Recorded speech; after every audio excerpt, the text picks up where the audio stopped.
আর এই অস্থির আবহেই সোমবার ভারত বাংলাদেশ বিদেশ সচিব পর্যায়ের বৈঠক। ভারতের বিদেশ সচিবের সফরের আগেও ওপারে হিন্দু নিপীড়ন অব্যাহত। ভারতই বাংলাদেশকে প্রথম স্বাধীন দেশের স্বীকৃতি দিয়েছিল, ইতিহাস স্মরণ করালেন ঢাকায় নিযুক্ত ভারতের হাই কমিশনার প্রণয় ভার্মা। স্বাধীন হওয়ার 10 দিন আগেই বাংলাদেশকে স্বাধীন দেশের স্বীকৃতি দিয়েছিল ভারত।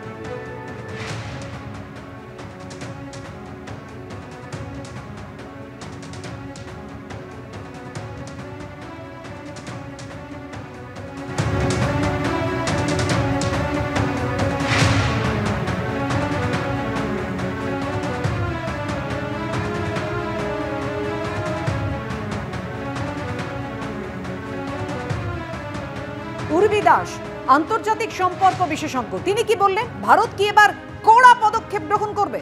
দেখুন, সোমবারে যে ভিজিটটা হচ্ছে সেখানে ভারতের বিদেশ সচিব ওখানে গিয়ে প্রধান উপদেষ্টা বা বলুন বাংলাদেশের বিদেশ সচিব যিনি আছেন বা বিদেশ মন্ত্রকের উপদেষ্টা যিনি আছেন তার সাথে কি দেখা করবেন।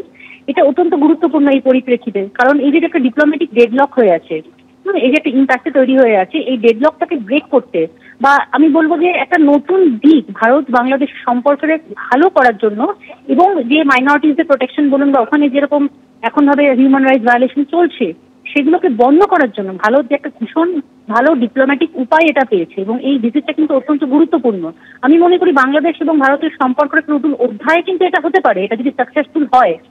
এবং এটাও মনে রাখতে হবে যে এখন পাকিস্তানের সাথে যে ভারতের সম্পর্কটা যেরকম আছে বা পাকিস্তানের সাথে বাংলাদেশের সম্পর্ক যেরকম আছে, পাকিস্তান কিন্তু এখন অ্যাডভান্টেজ নেওয়ার চেষ্টা করছে অনেকটা। তাই আমি মনে করি যে যাতে কোনো তৃতীয় দেশ এই ঝগড়ার মধ্যে ঝামেলার মধ্যে এসে কোন রকম কোনো অ্যাডভান্টেজ না নিতে পারে সেটা কিন্তু ভারতের সুনিশ্চিত করতে হবে। এবং আমার মনে হয় এই সুনিশ্চিত করতেই কিন্তু এই বিদেশ এই যে মিটিংটা, এই যে ডিপ্লোম্যাটিক মিটিংটা, এটা কিন্তু খুবই ইম্পর্টেন্ট। পরের খবরে নজর রাখবো। এই যে ছবি আপনারা দেখছেন, কালীঘাটে ভেঙে পড়েছে বাড়ির একাংশ। ৭৩ নম্বর ওয়ার্ডের মন্ডলপাড়া লেনে এভাবেই হুড়মুড়িয়ে ভেঙে পড়ে পুরনো বাড়ির একাংশ।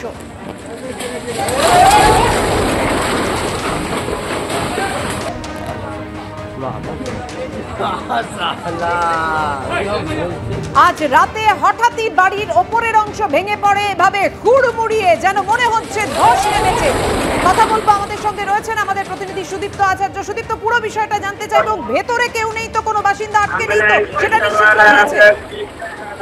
একদমই কেউ আটকে নেই, সেটা কিন্তু স্থানীয় বাসিন্দারা এবং দমকল সূত্রে এই কথাই বলা হয়েছে। যেটা ঘটনা ঘটেছে ৭৩ নম্বর ওয়ার্ডে কলকাতা পুরসভার পারলেন এবং এটা ভবানীপুর এলাকা। সেই এলাকায় একটি পুরনো বাড়ি, প্রায় যেটা স্থানীয় সূত্রে জানা যাচ্ছে 100 বছরের পুরনো বাড়ি। সেই বাড়ির দোতলার ফ্ল্যাটে দোতলার অংশে কেউ থাকতো না, কিন্তু নিচের অংশে অনেকেই থাকতেন। আজকে দোতলার একটা অংশ ভেঙে পড়ে এবং সেই আওয়াজ শুনে কিন্তু স্থানীয় বাসিন্দারা ছুটে আসেন। তারপর কিন্তু তাদের চোখের সামনে যে ছবি আমরা দেখাচ্ছি, সেই চোখের সামনে কিন্তু বাড়ির যে বাকি অংশ, দোতলার অংশ, সেটা কিন্তু নিচে ভেঙে পড়ে। এবং তার আগেই স্থানীয় বাসিন্দারা যারা ছুটে এসেছিলেন, প্রথমে একটা অংশ ভেঙে পড়ার আওয়াজ শুনে তারা কিন্তু যারা নিচের অংশে যে সমস্ত ভাড়াটে ছিলেন তাদের সকলকেই বের করে নেন এবং তারপর কিন্তু ভেঙে পড়েন। এবং তারপর কিন্তু স্থানীয় থানায় খবর দেওয়া হয় এবং দমকল কর্মীদের খবর দেওয়া হয়। কেউ আসতে নেই, স্থানীয় কাউন্সিলর সেখানে কিন্তু এসছেন এবং তারপর এই বাড়িটা নিয়ে কি ব্যবস্থা নেওয়া হবে সেটা কিন্তু আইনগতভাবে যে ব্যবস্থা আছে সেই ব্যবস্থাই নেওয়া হবে। তবে যেটা স্থানীয় সূত্রে জানা যাচ্ছে, বহুদিন কিন্তু এই বাড়িটা। একদমই, ধন্যবাদ তোমায়।